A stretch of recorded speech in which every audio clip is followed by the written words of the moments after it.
होऊ घातलेल्या जिल्हा परिषद पंचायत समिती निवडणुकीमध्ये कामगार मोर्चा म्हणून आपली काय भूमिका राहणार व आपण कोणते मुद्दे घेऊन या निवडणुकीमध्ये उतरणार आहेत? साहेब नमस्कार. मी सर्वप्रथम आपणाला सांगू इच्छितो, मी ज्योतिराम चिवडे पाटील, भारतीय जनता पार्टी कामगार मोर्चा लातूर शहर जिल्हा अध्यक्ष. आपण मला एक सुंदर प्रश्न विचारलात की आपण कामगार मोर्चा म्हणून आपण जिल्हा परिषद निवडणुकीमध्ये आपली काय भूमिका असणार आहे. साहेब मी आपणाला आमची भूमिका सांगतो. आमच्या देशाचे लोकप्रिय प्रधानमंत्री सन्माननीय नरेंद्रजी मोदी साहेब आणि राज्याचे कर्तव्यदक्ष मुख्यमंत्री सन्माननीय देवेंद्रजी फडणवीस साहेब, या ठिकाणचे आमचे महसूल मंत्री माननीय चंद्रशेखरजी बावनकुळे साहेब, आमचे प्रदेशाचे अध्यक्ष रवींद्रजी चव्हाण साहेब, लातूर जिल्ह्याचे नेते तथा माजी पालकमंत्री निलंग्याचे आमदार संभाजी पाटील निलंगेकर साहेब, रमेश आप्पा कराड, अभिमन्यूजी पवार, शैलेशजी लाहोटी, गुरुनाथजी मगे, या ठिकाणी आमचे माजी आमदार शिवाजीराव पाटील कव्हेकर साहेब आणि आमचे लातूरच्या नेत्या अर्चनाताई पाटील चाकूरकर आणि शहर जिल्ह्याचे कर्तव्यदक्ष युवा शहर जिल्हा अध्यक्ष अजितसिंह पाटील कव्हेकर साहेब यांनी जो लातूरसह संपूर्ण महाराष्ट्र डेव्हलप करण्याचं काम केलं आणि कामगार मोर्चानं त्याच पद्धतीनं त्यांना साथ देण्याचं काम केलं की त्या ठिकाणी आमचे घरेलू कामगार असतील, बांधकाम कामगार असतील, सफाई कामगार असतील, असे अनेक प्रकारचे 54 कामगार साहेब या कामगार मोर्चामध्ये येतात आणि प्रत्येक क्षेत्रातील कामगारांना, मी एक जिल्हा अध्यक्ष या नात्यानं प्रत्येक क्षेत्रातील कामगारांना न्याय देण्याचं काम केलेलं आहे. आणि शेतकऱ्यासाठी महाविकास आघाडी सरकारच्या काळामध्ये आम्ही महावितरणला टाळंसुद्धा ठोकण्याचं काम केलेलं होतं. म्हणून मला साहेब जनतेवरती विश्वास आहे.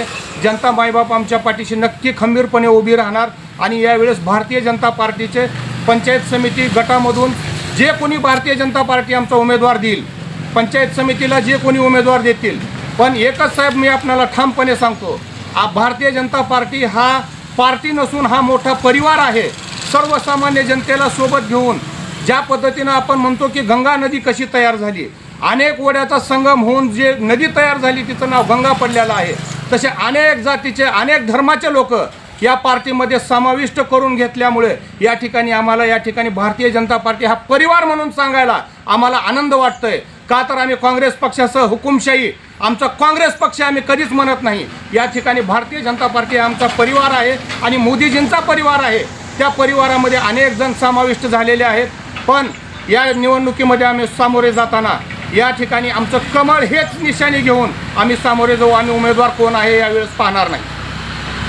महानगरपालिकेमध्ये आपला पक्षाचा दारुण पराभव झालेला आहे. या पराभवामध्ये आपण काय विश्लेषण करताल?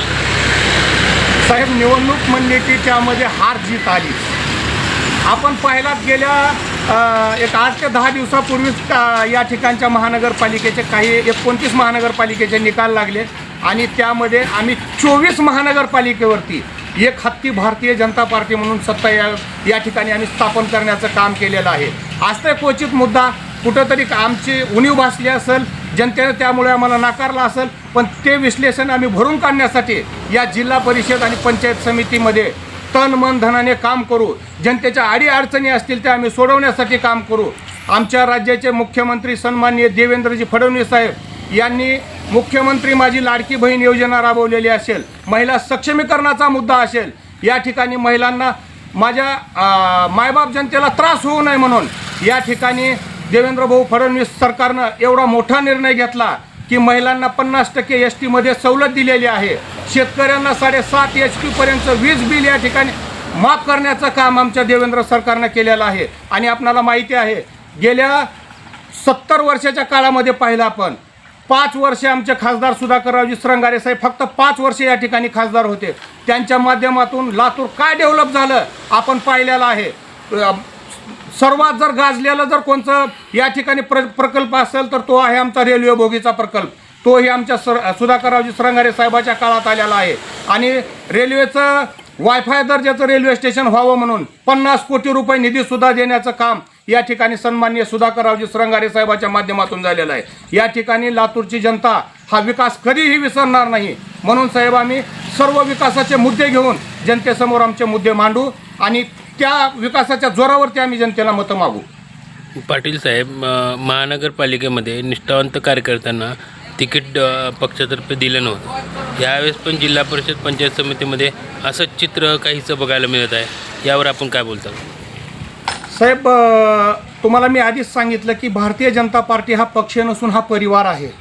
परिवारामध्ये अनेक जाती पंथाचे अनेक वेगवेगळ्या क्षेत्रातले लोक या ठिकाणी जुडलेले आहेत. महानगरपालिकेला जागा आहेत 70 साहेब, आणि मागणी होती जवळपास आमची 600 ते 700 लोकांची. ती मागणी तरी साहेब आम्ही पूर्ण करू शकत नाही, तेवढे उमेदवार तरी आम्ही देऊ शकत नाही.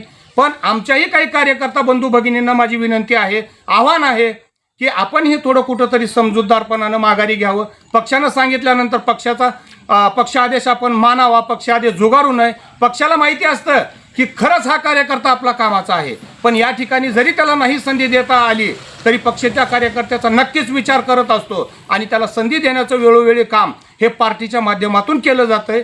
म्हणून मी आपणाला सांगू इच्छितो की पक्षामध्ये आमच्या गट तट या ठिकाणी निष्ठावंत किंवा या ठिकाणी उपरे असा कुठलाही प्रकार नाही. जो येईल त्याचं आम्ही स्वागत करू. का तर आम्हाला माहिती आहे की परिवारामध्ये जुडल्यानंतर आम्ही त्याचं सहर्ष स्वागतच करू. आम्ही कुठलाही विरोध करणाऱ्यापैकी साहेब आम्ही नाही.